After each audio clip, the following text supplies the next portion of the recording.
Hello বন্ধুরা, আনন্দ পাঠের পক্ষ থেকে সকলকে স্বাগত। আজ আলোচনা করব ওয়েস্ট বেঙ্গল বোর্ডের দ্বাদশ শ্রেণীর থার্ড সেমিস্টারের সিলেবাসের অন্তর্গত একটি গল্প, পোটরাজ। এই গল্পটির রচয়িতা হলেন মারাঠি ভাষার বিখ্যাত লেখক শঙ্কর রাও খারাট এবং বাংলায় গল্পটি অনুবাদ করেছেন সুনন্দন চক্রবর্তী। গল্পটি বেশ বড় এবং শব্দার্থ সহ বিস্তারিত ব্যাখ্যা করার জন্য ভিডিওটা একটু বড় হয়েছে, তাই সরাসরি চলে আসবো গল্প পাঠ এবং তার ব্যাখ্যায়। তার আগে খুব সংক্ষেপে তোমাদের একটু জেনে নেওয়া প্রয়োজন গল্পের বিষয়বস্তু এবং এই পোটরাজ বলতে কি বোঝায় সে সম্পর্কে। পোটরাজ হল পশ্চিম ভারত, বিশেষত মহারাষ্ট্রের এক দলিত প্রান্তিক শ্রেণীর মানুষ, যে সম্প্রদায়ের বংশ পরম্পরায় দেবতার চরণে জীবনকে উৎসর্গ করে থাকেন। তাদের উপাস্য দেবতা হলেন কালী বা জমাই দেবতা, মারাঠি ভাষায় যাকে বলা হয়ে থাকে মারি আই। মারি আইয়ের মূর্তিকে সঙ্গে নিয়ে তারা গৃহস্থের দৌড়ে দৌড়ে ঘুরে বেড়ায় এবং নাম গান করে। সেখান থেকে যা আয় হয় সেটাই হলো তাদের জীবিকা। বলা যায় দেবতার নাম করে একরকম ভিক্ষাবৃত্তি এদের করে যেতে হয় সারা জীবন ধরে। দামা নামের এমনই এক পোটরাজের গল্প আমরা জানবো আজকে। এই গল্পে লেখক দেখিয়েছেন কিভাবে ধর্মের নামে সমাজ এদেরকে দাসত্বের শৃঙ্খলে আবদ্ধ রাখে, অর্থাৎ তারা যদি অন্য কাজ করতেও চায় সেটা তাদের করতে দেওয়া হয় না। পরবর্তী প্রজন্ম মানে বংশ পরম্পরায় তাদের এই কাজ করতে বাধ্য করা হয়। স্কুলে পড়া, ইংরেজি শেখা দামার বড় ছেলে আনন্দ বুদ্ধি করে কিভাবে নিজেকে এই দাসত্বের শৃঙ্খল থেকে মুক্ত করার চেষ্টা করবে সেটাই এই গল্পে আমরা জানব। মূল আলোচনায় আসার আগে প্রতিদিনের মতো বলে নিই, যারা এই চ্যানেলটি সাবস্ক্রাইব করেছো তাদের ধন্যবাদ, যারা করনি তোমাদের যদি এই ধরনের আলোচনাগুলি ভালো লাগে তাহলে আশা করব লাইক, শেয়ার ও সাবস্ক্রাইব করে পাশে থাকবে। শুরু করছি শঙ্কর রাও খারাট রচিত গল্প পোটরাজ।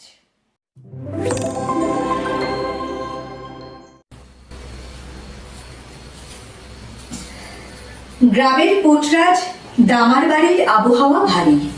সমস্ত জায়গায় কেবল লোকেরা হাঁটুর উপর মাথা রেখে বসে। দামার বউয়ের চোখ জল ভরা, থেকে থেকেই সে শাড়ির আঁচল দিয়ে চোখ মুছছে। পাড়ার বৌঝিরা আসছে, একটুক্ষণ থেকেই চলে যাচ্ছে। মাঝে মাঝেই কেউ না কেউ এসে দৌড়ে দাঁড়াচ্ছে। লোকে এসে শুধোচ্ছে, দুর্পাত পোটরাজ কেমন আছে? এখনো প্রাণটুকু আছে খালি বাবা, করুণ মুখে জবাব দিচ্ছে সে। আমরা দেখলাম গল্পের শুরুতেই একটা পরিবেশ তৈরি হয়ে গেল, একটা বিষণ্ণতার পরিবেশ, আসন্ন একটা বিপদের আভাস এখানে দেওয়া হলো শুরুতেই। গ্রামের যে পোটরাজ কাদের বলে তার পরিচয় আগেই তোমাদের দিয়েছি। তার নাম দামা। তার বাড়ির আবহাওয়া ভারী, অর্থাৎ তার বাড়ির বর্তমান যে পরিস্থিতি সেটা খুব ভালো নয়, খুব আনন্দের বা সুখের নয়। এই যে বলা হচ্ছে সমস্ত জায়গায় লোকেরা হাঁটুর উপর মাথা রেখে বসে, এটা আসলে একটা বিপদগ্রস্ত পরিবেশের ইঙ্গিত দিচ্ছে। এই যে হাঁটুর উপরে লোকে মাথা রাখে কখন? যখন সে কোনো বিপদে পড়ে, ভীষণ দুশ্চিন্তার কোনো কারণ ঘটে, সেই সময়। সর্বত্রই গ্রামের এরকম হচ্ছে, মানে গ্রামে কোনো কারণে একটা বিপদের আশঙ্কা ঘনিয়ে এসেছে। সেটা কি আমরা ধীরে ধীরে গল্পে জানবো। আর দামার বাড়ির আবহাওয়া কেন ভারী? কারণ দামা অসুস্থ, তাই তার স্ত্রী কি করছে? শাড়ির আঁচল দিয়ে চোখ মুছছে। এতটাই অসুস্থ এবং যে রোগে সে আক্রান্ত সেটা হলো কলেরা। এই আগেকার দিনে বিশেষত গ্রামাঞ্চলগুলিতে কলেরা, ম্যালেরিয়া এই ধরনের রোগ একেবারে মহামারীর আকার নিত এবং গ্রামকে গ্রাম উজাড় করে দিত। পাড়ার বৌঝিরা আসছে, তারা খবর নিচ্ছে। তারা জিজ্ঞেস করছে দুর্বাত পোটরাজ কেমন আছে।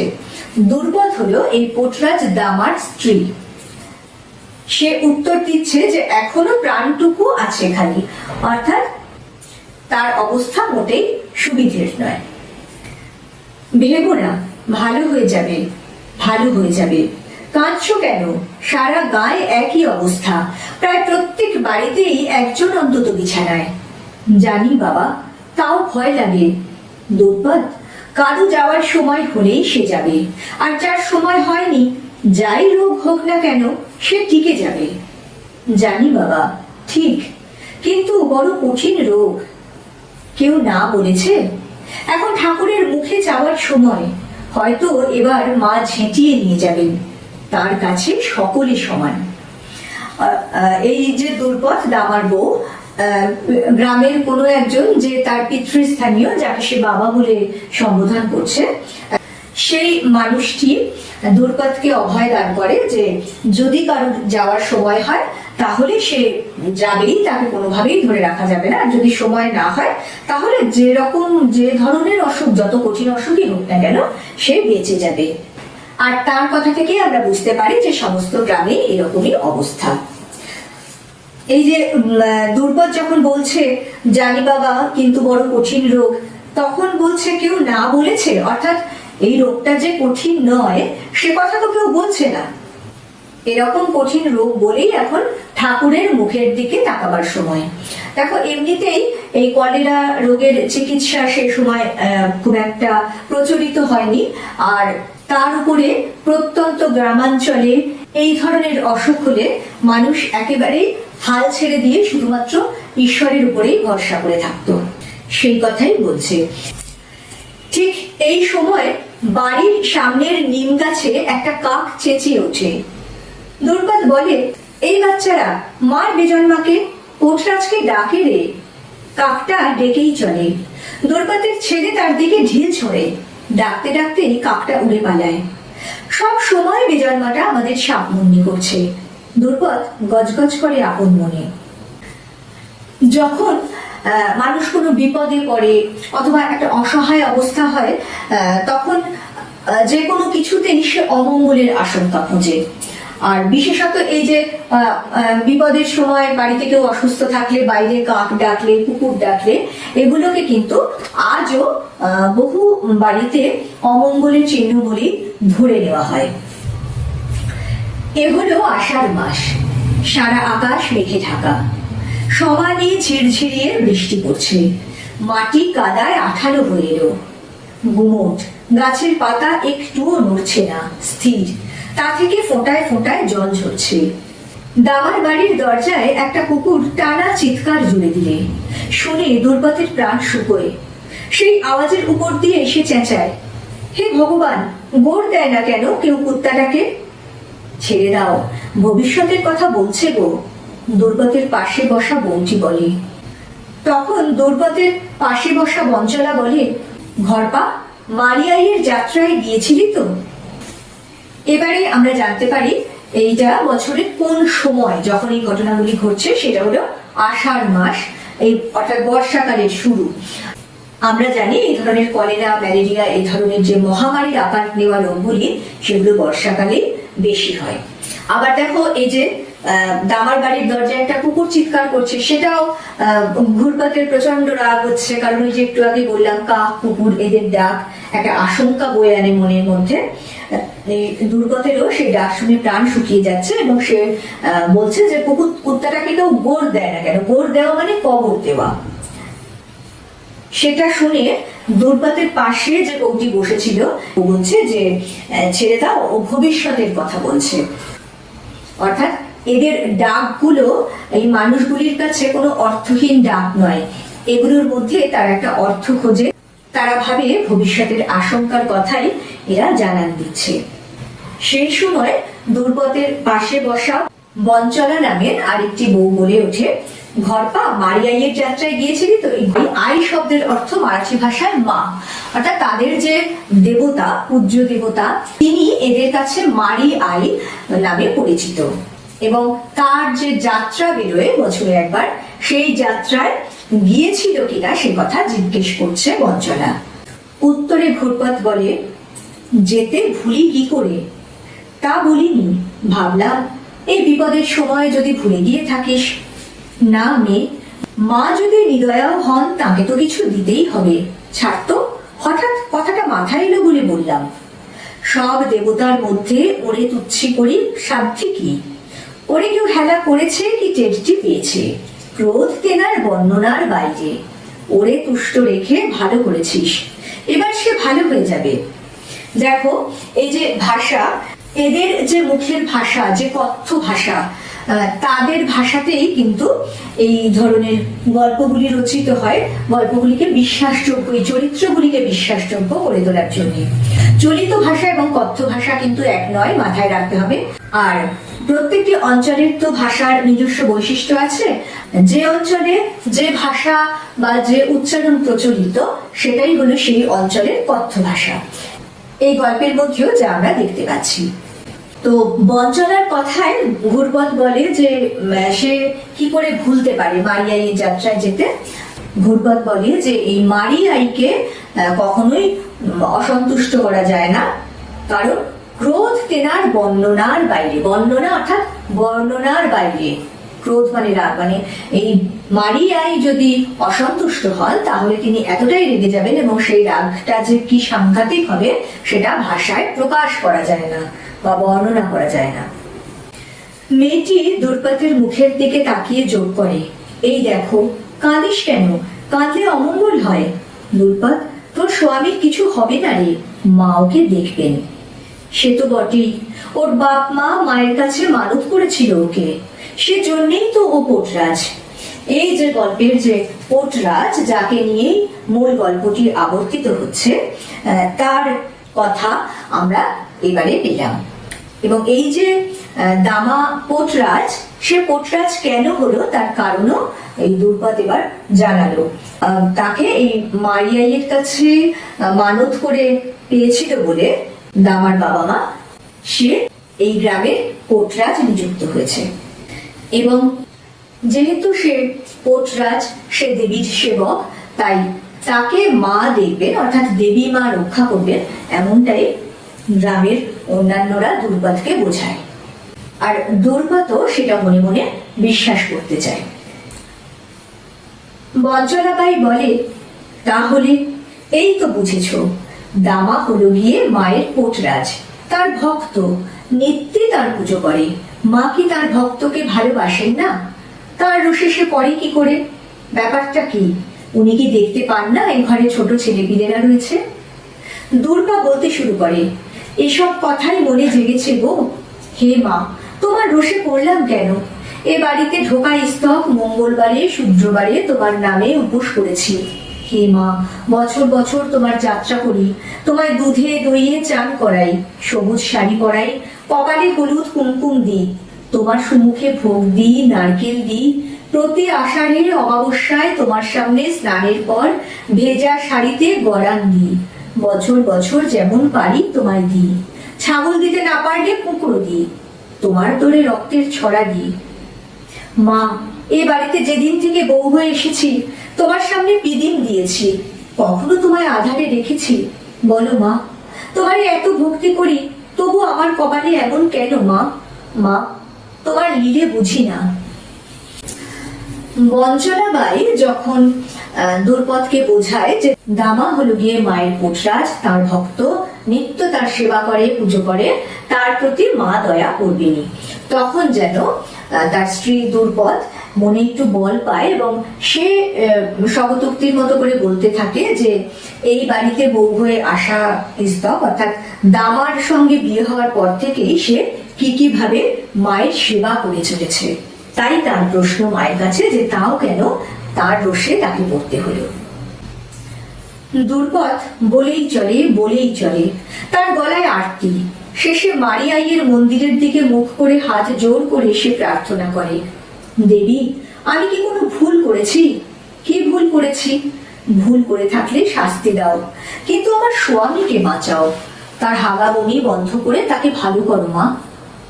দুর্পদ এবারে কি করে, ওই যে মারি আইয়ের যে মন্দির, যে দেবীর যে মন্দির, সেই মন্দিরের দিকে তাকিয়ে হাত জোর করে ক্ষমা চায় যদি তার কখনো কোনো ভুল ত্রুটি হয়ে থাকে, কিন্তু তার স্বামীকে রক্ষা করার জন্য মায়ের কাছে কাতর আবেদন জানায়। আবহাওয়া থমথমে, গায়ের সর্বত্র কান্না আর চিৎকারের আওয়াজ, আর দুর্গতের বাড়ির বাইরে নিম গাছে বসে একটা কাক ডাকছে। শুনে তার হাত পা স্থির।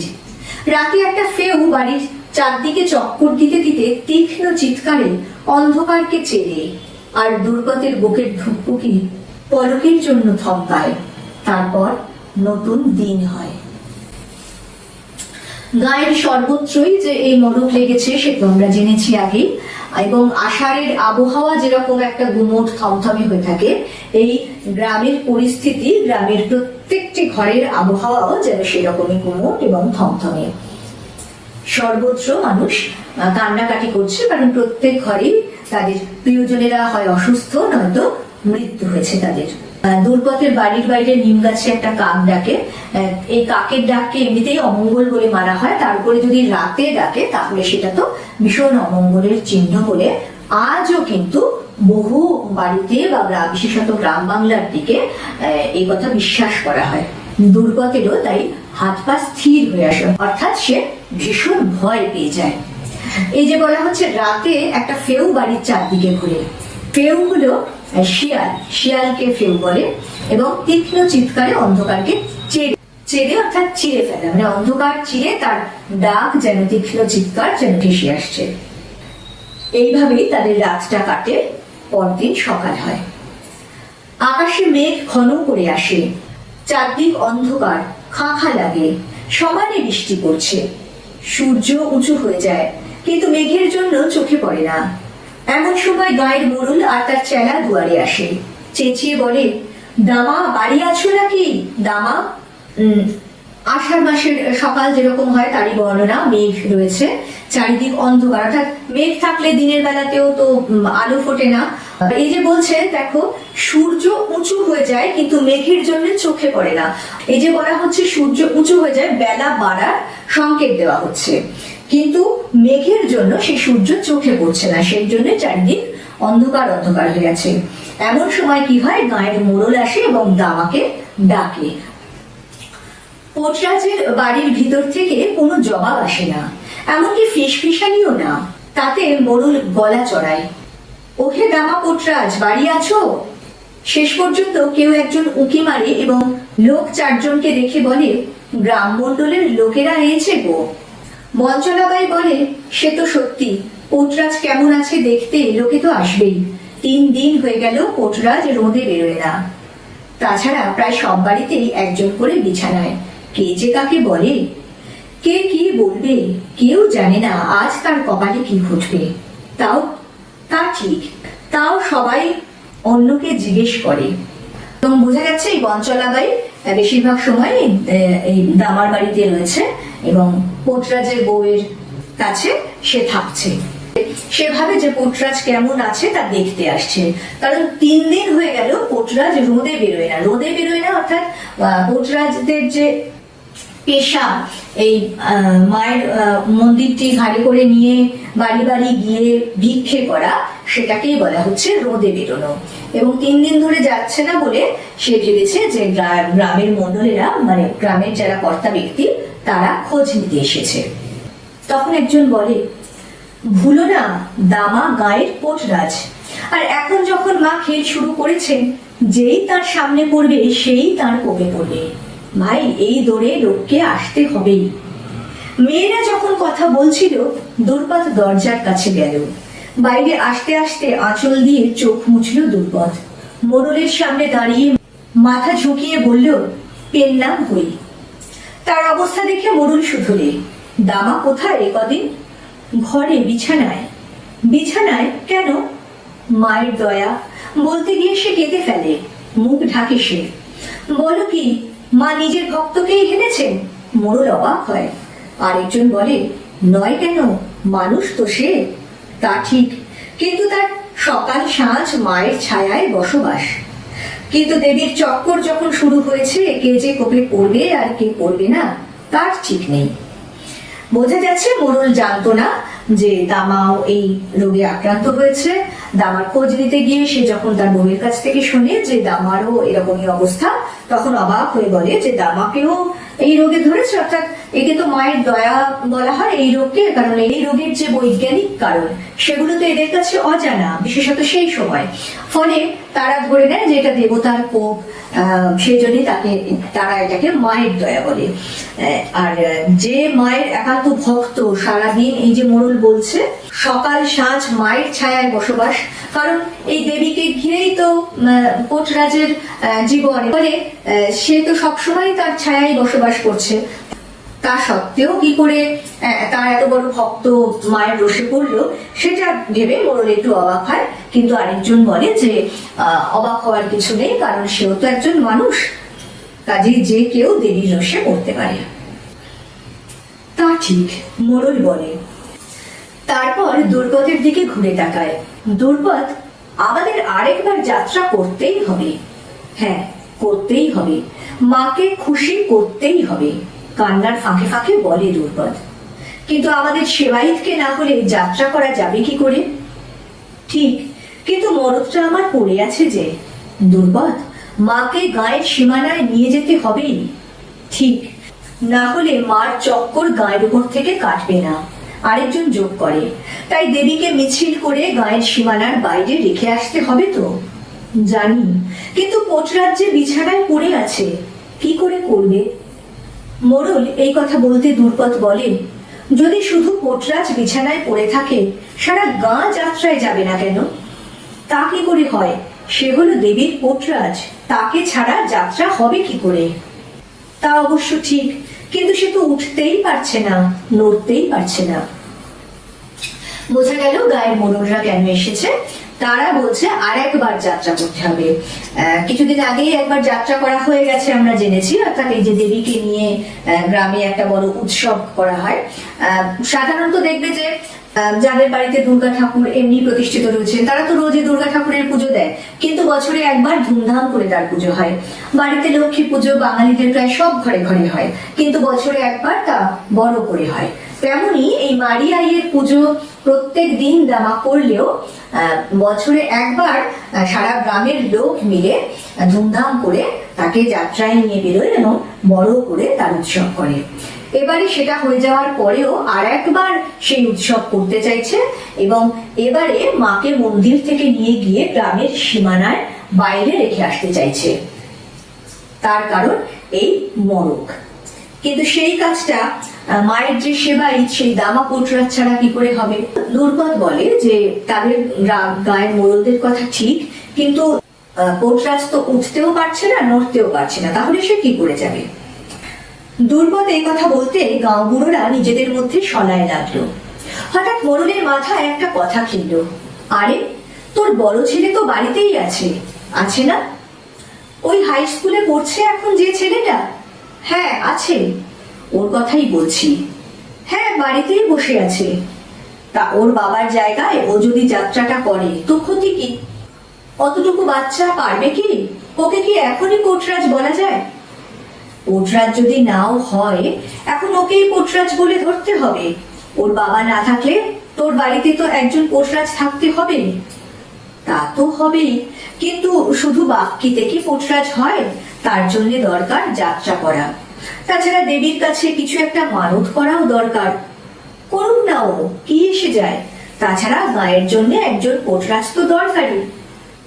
গ্রামের কোটরাজ দামা এমন অসুস্থ হয়ে পড়ে আছে জেনে গাঁও বুড়োরা নিজেদের মধ্যে সলায় লাগলো। গাঁও বুড়োরা অর্থাৎ গ্রামের যে ওই কর্তা যে অভিজ্ঞ ব্যক্তিরা, মোড়ল এবং তার সাঙ্গপাঙ্গরা, তারা নিজেদের মধ্যে সলায় লাগলো। সলা অর্থাৎ পরামর্শ করতে লাগলো। তখন মোড়লের মাথায় একটা বুদ্ধি আসে। সে এই দুর্গত এবং দামা এদের যে বড় ছেলে, তাকে কোটরাজ হয়ে দেবীকে নিয়ে যাত্রা করার প্রস্তাব দেয়। কিন্তু বোঝা যাচ্ছে যে তাতে দুর্গত বা ছেলেটির মা মোটেই খুশি হয় না। সে প্রথমে বলতে চায় যে সে তো এখনো ছোট ছেলেটি, সে কি করে পারবে। কিন্তু তার যুক্তি এরা খুব একটা শোনে না। এরা বলে যে দামা যদি না থাকে তখন তো তার বাড়িতে একজনকে কোটরাজ হতেই হবে, তার বড় ছেলে এখন হলে তাদের ক্ষতিটা কি? দুর্গতের বড় ছেলে আনন্দ সব কথাই শুনতে পেরে সে যতই শোনে ততই ঘামে। বাকিটা জীবন দেবীকে পিছে করে বয়ে বেড়াতে হবে ভাবতেই তার রাগ হতে থাকলো। নিঃশ্বাস ঘন হয়ে এলো, বুকের ওঠা পড়া দ্রুত হলো। এইবারে আমরা আরেকটি চরিত্রের পরিচয় পাই এবং দেখবো যে ক্রমশ সেই চরিত্রটি এই গল্পে অত্যন্ত গুরুত্বপূর্ণ হয়ে উঠবে। সে হলো দুর্গতের বড় ছেলে আনন্দ, যাকে কোটরাজ হওয়ার পরামর্শ দিচ্ছে গায়ের মোড়ল। সে হাই স্কুলে পড়ে, আমরা একটু আগে দুর্গতের মুখ থেকে জানতে পারলাম। অর্থাৎ সে পড়াশুনো করছে, ইংরেজি পড়ছে, সে আধুনিক শিক্ষায় শিক্ষিত হচ্ছে। ফলে সে ঘরের ভেতর থেকে যখন শুনতে পায় যে তাকে এবার কোটরাজ হতে হবে এবং একবার কেউ যদি এই কোটরাজের কাজ করে তাহলে বাকি জীবনটা তাকে কোটরাজ হয়েই কাটাতে হবে, এই যে কাজটি সারা জীবন এই মা দেবীকে পিছে করে বয়ে বেড়াতে হবে। কারণ কোটরাজ বাড়ি বাড়ি দেবীকে কাঁধে করে নিয়ে গিয়ে ভক্তিগীতি বা নাম গান শুনিয়ে যে সামগ্রী সে পায় সেটা তো প্রকারান্তরে ভিক্ষেই এক রকমের। সেই ভিক্ষে করেই তাকে কিন্তু বাকি জীবনটা কাটাতে হবে, যেটা এই শিক্ষার আলো পাওয়া বড় ছেলে আনন্দ সে কিন্তু একেবারেই হতে চায় না। ফলে এই গ্রামের মোড়লদের এই প্রস্তাব শুনে সে স্বাভাবিকভাবেই অত্যন্ত রেগে যায়, সে উত্তেজিত হয়ে ওঠে, ফলে সে ঘামতে থাকে, তার বুকের ওঠা পড়া দ্রুত হয়। আমরা যখন খুব উত্তেজিত হয়ে উঠি আমাদের হৃদস্পন্দন বেড়ে যায়, সেটাই এখানে বোঝানো হচ্ছে। ইতিমধ্যে মোড়লের সঙ্গে যারা এসেছিল তাদের মধ্যে একটা লোক সব জানতার মতো বলে উঠল, ও রাজি না হলে গোটা গাঁটাই মায়ের কোপে পড়বে। হতে পারে, কিন্তু একবার কোটরাজ হলে সারা জীবনই তো ওকে কোটরাজ থেকে যেতে হবে। হ্যাঁ, তো সে খারাপ কি? ভালোই তো। তোমরা বলছো ছেলে আমার হাই স্কুলে ইংরেজি পড়ছে, তো কোটরাজ হলে স্কুল কি পালিয়ে যাবে? তুমি তা বললে কি হবে, কিন্তু ওর কেমন লাগে তা তো ভাবতে হবে। বাহ, কেবল ছেলের কথাই ভাবছিস, বাকি গাঁটার কি হবে? দুজনের কথাই ভাবতে হবে। দেখো, এই যে এইটুকু অংশ, এর মধ্যে থেকে কিন্তু কোটরাজের বউ দুর্গতের যে একটা বেশ দৃঢ় চরিত্র রয়েছে সে কথা কিন্তু বোঝা যাচ্ছে। তার ঘরে এমন দুর্দিন, এত আশঙ্কা, অসহায়তায় তার দিন কাটছে, তার স্বামী প্রায় মৃত্যুর মুখে রয়েছে, এবং গ্রামের মোড়ল যারা ছিল গ্রামের মাথা, যাদের সামনে মাথা তুলে কথা বলতেই সাধারণত লোকে ভয় পেত, দুর্গত কিন্তু নিজের মতন করে নম্রভাবে কিন্তু দৃঢ়ভাবে তাদের এই প্রস্তাব যে তার বড় ছেলেকে এবার কোটরাজ হতে হবে সেই প্রস্তাবে বিরোধিতা করে চলে সাধ্যমতো। হঠাৎ মোড়লের সঙ্গে যারা এসেছিল তাদের মধ্যে একজন একরোখা গোছের লোক কর্কশ ভাবে বলে উঠল, ছাড় তো, ওকে কোটরাজের পোশাক পরিয়ে পাঠাচ্ছিস কিনা?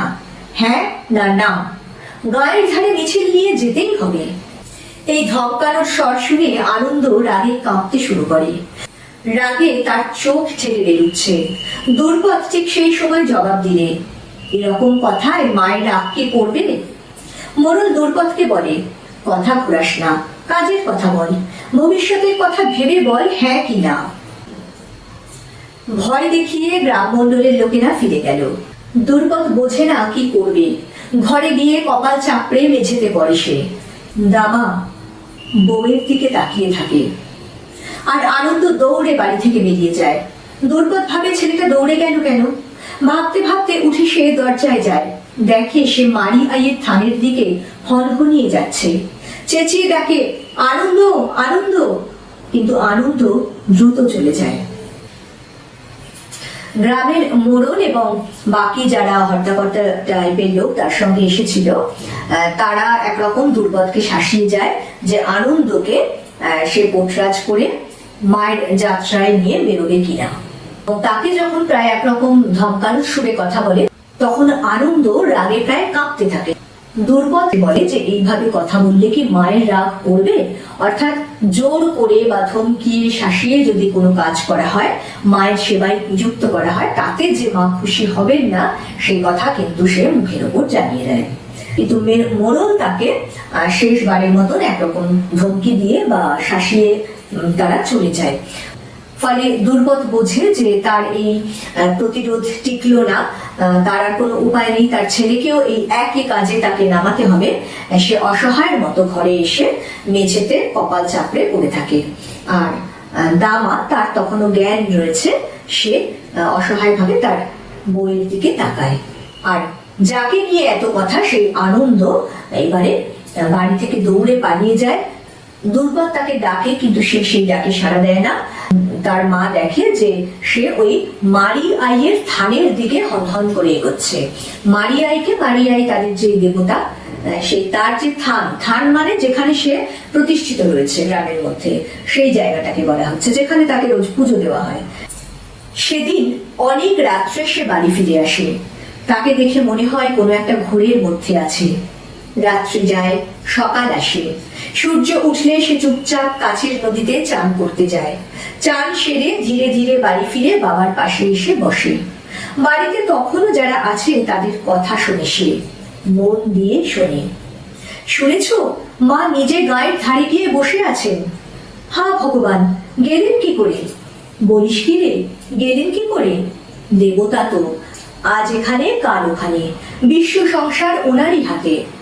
ঠিক কথা, দেবীর লীলা, পেত্তয় যায় না। যা বলিস বল। দেখে মনে হলেও মা খুশিতে বসে। নতুন একটা সবুজ শাড়ি পরেছেন, গলায় অনেকগুলো সবুজ বালা দিয়ে তৈরি একটা নতুন হার। রূপোর চক্ষু সামনে চেয়ে আছে। তাই কি খালি, সারা গা সেখানে ভেঙে পড়েছে। দুর্গত মাঝে এসে পড়ে। সত্যি সত্যি নাকি? তার এখনো সন্দেহ যায়নি। আনন্দ তো সেই রাত্রে মায়ের ডাক না শুনে হনহন করে মারিয়ার ওখানে চলে যায়। তারপর সে অনেক রাত্রে বাড়ি ফিরে আসে এবং ভোর হতে না হতে নদীতে স্নান করে বাবার পাশে এসে বসে। সকাল হয়, কিন্তু সকাল হতেই যখন তার বাড়িতে আবার লোকজন আসে, তারা নিজেদের মধ্যে একটা আশ্চর্য কথা নিয়ে আলোচনা করে। তারা বলে যে দেবী মা অর্থাৎ মারি আই নাকি নিজে নিজেই তার থান থেকে বা তার মন্দির থেকে বেরিয়ে গ্রামের ধারে গিয়ে বসে আছেন। যারা একথা বিশ্বাস করতে পারছে না যে কি করে দেবী নিজে নিজে গিয়ে ওখানে বসলেন, তাদেরকে যারা অত্যন্ত বিশ্বাসী তারা বোঝাতে যায় যে তিনি দেবী, বিশ্ব সংসার সবই তার, ফলে তিনি আজ এখানে কাল ওখানে যেতেই পারেন, সবই দেবতার লীলা। তারপরে কেউ একজন বলছে পেত্তয় যায় না। পেত্তয় যায় না মানে বিশ্বাস হয় না। স্বাভাবিকভাবেই এমন একটা অদ্ভুত আশ্চর্য ঘটনা দেখে সমস্ত গ্রাম ভেঙে পড়েছে সেই জায়গাটায়। এর কথা শুনে দুর্গত এসে বলে, সত্যি সত্যি কি? তার কথা শুনে বাকিরা বলে, সত্যি তো বটেই, মা নিজেই গায়ের ধারে চলে গেছেন, বসার জায়গাটাও নিজে বেছেছেন। গায়ের লোকের বিশ্বাস দেবীর চক্কর এবার কেটে যাবে। এতেই বোঝা যায় দামাকে দেবী কি চোখে দেখেন, পোটরাজ বটে। বলছো ভাই? দুর্গতের আর খুশি ধরে না। লোকে বলছে দামার ভক্তির জোরেই মা গায়ের ধারে গেছেন। লোকে বলছে দামা বড় পুণ্যবান। এই যে ঘটনাটি ঘটেছে, বিশ্বাস অবিশ্বাসের দোলায় দুলতে দুলতেও এই গ্রামের সহজ সরল অশিক্ষিত মানুষগুলো কিন্তু দেবীর মহিমাতেই বিশ্বাস করছে এবং তারা আরো বলছে যে এসব দামার পুণ্যেই হয়েছে, কারণ দামা খুব ভক্তি শ্রদ্ধা নিয়ে দেবীর পুজো করেছে এতদিন, তার মতো পোটরাজ আর হয় না। ফলে তার উপরে খুশি তুষ্ট হয়ে দেবী নিজেই গিয়ে গায়ের ধারে বসেছে। দামা যে এতক্ষণ মরার মতো শূন্য চোখে শুয়েছিল, শুনতে পেল, দেহে যেন সে বল ফিরে পেল। উঠে বসে জল চাইল সে, খুব তেষ্টা পেয়েছে, এইভাবে জল খেল। তারপর একটু গরম ভাতের পায়েস খেল, বেশ ভালো বোধ করতে লাগলো সে। এবারে কি হলো, এই যে একটা বিরাট ঘটনা ঘটলো গ্রামের নিস্তরঙ্গ জীবনে, এই ঘটনাটা একটা বিশাল ব্যাপার এবং এই ঘটনার ফলে প্রায় মরার মতন পড়ে থাকা দামা যেন ভেতরে ভেতরে একটা বল পেল, মানসিক ভাবে জোর পেল। কারণ ওই যে সবাই বলছে দামা খুব পুণ্যবান, তার পুণ্যের জোরেই দেবী নিজে গিয়ে গায়ের ধারে বসেছেন, এই কথা দামাকে যেন একটা জোর দিল, সে যেন একটু গর্ববোধ করলো। আমরা জানি মানসিক জোর যখন বজায় থাকে তখন কিন্তু শরীরের রোগ প্রতিরোধ ক্ষমতাও বেড়ে যায়। এখানে যেন দামার ক্ষেত্রেও তাই হলো, সে যেন অনেকটা ভালো হয়ে উঠলো, জল খেলো, শুধু তাই নয় সে গরম ভাতের পায়েস খেলো। গরম ভাতের পায়েস সাধারণত ফেনা ভাতকেই হয়তো এখানে বলা হয়েছে। এইসব খেয়ে সে বেশ ভালো বোধ করতো, মানে শরীরের দিক থেকে সে বেশ ভালো বোধ করতে লাগলো। তাকে উঠে বসতে দেখে দুর্পদ একটু ঠান্ডা হলো। তার স্বামী হঠাৎ খাড়া হয়ে উঠেছে, এবার বেশ লাগছে তার। আকাশের দিকে স্পষ্টতই ভক্তিভরা চোখে তাকিয়ে সে হাত জোর করলে। হতে পারে, কিন্তু সকাল সাঁঝ দেবীর ছায়ায় বাস, সে কথা ঠিক। আর দেবীর চক্কর যখন শুরু হয়েছে, কে তার কোপে পড়ে ঠিক কি, সে তো বটেই। সবাই থালায় নারকোল আর নিভোদ নিয়ে গায়ের ধারে চলেছে। যে কোনো জায়গা থেকে পুজোর আওয়াজ শুনতে পাবে, সবাই খুশি। স্বাভাবিকভাবে দামা এমন হঠাৎ করে দেহে বল ফিরে পাওয়ায়, খাবার দাবার খেয়ে অনেকটা সুস্থ হয়ে ওঠায় দুর্পদেরও দুশ্চিন্তা অনেকটা দূর হয়। সেও মানসিকভাবে চাঙ্গা হয়ে যায় এবং এই ঘটনাটা যে সত্যি দেবীর লীলা, এই কথা সেও এবার বিশ্বাস করতে থাকে।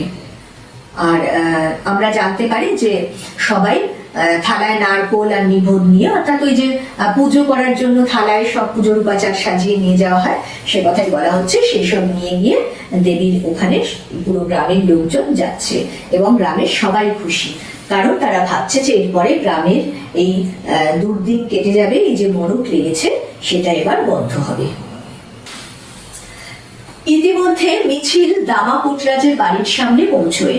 ঢাক বাজছে, ঘন্টা বাজছে, গান হচ্ছে। দেবীর পূজা সেরে মিছিল ফিরছে। ভক্তেরা উল্লাসে চেঁচিয়ে ওঠে। উল্লাসের চিৎকার শুনে দামার হাতে পায়ে বল ফিরে আসে। তার মনে হয় ফের শরীরে রক্ত চলাচল শুরু হলো। উঠে সে আস্তে আস্তে দরজায় এসে দাঁড়ায়। দরজার কাছে ভর দিয়ে দাঁড়িয়ে থাকে। পুরো মিছিলটা এখন তার বাড়ির সামনে। নারী পুরুষের কণ্ঠ থেকে নিঃসৃত হয় উল্লাসধ্বনি, মারিয়াই কি জয়, দামা পোটরাজ কি জয়। সেই চিৎকারে দামার মুখ আলো হয়ে যায়। তারপর মিছিল থেকে একজন এগিয়ে এসে তার গলায় হলুদ ফুলের মালা পরিয়ে দেয়, আর আবার সকলে তার নামে জয়ধ্বনি দেয়, দামা পোটরাজ কি জয়। দেখা যায় গ্রামের লোকজন এবার মিছিল করে এসে দামার বাড়ির সামনে দাঁড়ায় এবং দামার নামে জয়ধ্বনি দিতে থাকে। ফলে দামা আরো হাতে পায়ে বল ফিরে পায়। তার মনে হয় তার শরীরে যেন রক্ত চলাচল শুরু হয়েছে। সে আস্তে আস্তে দরজার কাছে এসে দাঁড়ায়। মিছিলের মধ্যে থেকে কেউ একজন হলুদ ফুলের মালা দামার গলায় পরিয়ে দেয়। আনন্দ দরজায় এসে দাঁড়িয়েছিল। অন্যমনস্কভাবে সে মিছিলটাকে লক্ষ্য করে। তার মুখ শক্ত হয়ে যায়। মিছিল গায়ের দিকে এগোয়। দামা ঘরে ঢুকে আসে। দুর্পদ বাইরেই দাঁড়িয়ে থাকে। তার মুখ থেকে আলো ঠিকরে পড়ছে। আনন্দ মায়ের কাছে এসে ফিসফিস করে বলে, মা, মারিয়াইকে আমি গায়ের ধারে রেখে এসেছি। চমকে ওঠে দুর্পদ। গভীর আতঙ্কে জিজ্ঞেস করে, সত্যি সত্যি করেছিস নাকি বাবা? হ্যাঁ মা, মিছিলকে গায়ের ধারে নিতেই হবে, তাই না? এইবারে বোঝা যায় দেবীর লীলার আসল রহস্যটা কি। এই মিছিল তাদের বাড়িতে এসে যখন তার বাবার নামে জয়ধ্বনি দিচ্ছে, তখন কিন্তু তার মুখ শক্ত হয়ে যায় এবং মিছিল চলে যাওয়ার পরে সে তার মায়ের কাছে এসে জানায় যে সেই আগের দিন রাত্রে মারিয়াইকে গ্রামের ধারে রেখে এসেছে। আনন্দর কথা শুনে দুর্পদের মাথা নেমে আসে, পা কাঁপে। ছেলেকে হঠাৎ করে টেনে কাঁপা কাঁপা গলায় বলে, আনন্দ, ভুলিস না, কাউকে কখনো বলবি না আমার মাথার দিব্যি, কাউকে না। এই বলে তাকে আবার জড়িয়ে ধরে। এবার হাসে আনন্দ। নিজের ছেলের এই কথা শুনে প্রথমে ঘুরপথ খুব ভয় পেয়ে যায়। খুব স্বাভাবিক, বহু বহু যুগের সংস্কার, সেই সংস্কার এইভাবে যখন একটা ধাক্কা খায়, তখন অশিক্ষিত গ্রাম্য মহিলা দুর্পদ স্বামী সন্তানের দুর্ভাবনায় একটু ভয় পেয়ে যায়, তার পা কেঁপে ওঠে। কিন্তু আমরা আগেই বুঝেছি বা জেনেছি যে দুর্পদ যথেষ্ট বুদ্ধি ধরে, সে যথেষ্ট দৃঢ়চেতা। সে কিন্তু এবারে আবার একটা খুব গুরুত্বপূর্ণ পদক্ষেপ নেয়। সে তার ছেলেকে কাছে টেনে নিয়ে বলে, তার মাথার দিব্যি দিয়ে বলে যে এই কথা যেন কেউ কোনোদিন না জানতে পারে। যে দেবীর লীলা বলে এটা গ্রামের সকলে বিশ্বাস করে নিয়েছে, সেই বিশ্বাস যেন সারা জীবন বজায় থাকে। কারণ সে জানে এ কথা একবার যদি জানাজানি হয়ে যায় তাহলে আনন্দর তো বটেই, তাদের পরিবারের উপরেও গ্রামের মোড়লদের একেবারে প্রচন্ড ক্রোধ এসে পড়বে এবং তার ফলে তাদের জীবন ছারখার হয়ে যাবে, তার সংসার ছারখার হয়ে যাবে, তার ছেলের জীবনটাও নষ্ট হবে। গ্রামের মানুষ, গ্রামের মোড়ল তাদেরকে ছেড়ে দেবে না, তাদের বিশ্বাসে এত বড় আঘাত হানার কারণে। তাই এই যে আনন্দর কাজে একই সঙ্গে দুদিক রক্ষা পেল, একদিকে গ্রামের মানুষের মনে আশার সঞ্চার হলো, তারা যেটা চাইছিল মারিয়াইকে গ্রামের প্রান্তে গ্রামের ধারে রেখে আসতে যাতে এই মড়ক এবার চলে যায়, সেই উদ্দেশ্য পূরণ হলো। অপরদিকে আনন্দ বলে যে ছেলেটি, দুর্গতের যে বড় ছেলে, তার জীবনটাও তার বাবা দামার মতন পোটরাজ হয়ে কাটিয়ে দেবার যে আশঙ্কা হয়েছিল সেটা কিন্তু দূরীভূত হলো। কারণ একবার যদি বাধ্য হয়ে তাকে এই কাজ করতে হতো তাহলে কিন্তু তার চোখে যে অন্য স্বপ্ন ছিল, লেখাপড়া করে অন্য কিছু করার, অন্যভাবে নিজেকে প্রতিষ্ঠিত করার, সেটা আর পূরণ করা সম্ভব হতো না। তাই এইভাবে আনন্দর কাজে দুদিকই রক্ষা পেল এবং তার মা দুর্গতের দূরদর্শিতায় আনন্দ ভবিষ্যতের বিপদ থেকেও রক্ষা পেল। বুদ্ধিমান ছেলে আনন্দ, সে কিন্তু মায়ের কথার অর্থ বুঝতে পারলো, মর্ম বুঝতে পারলো, তাই তার মুখেও এবার হাসি ফুটে ওঠে। এখানে এই গল্পের সমাপ্তি।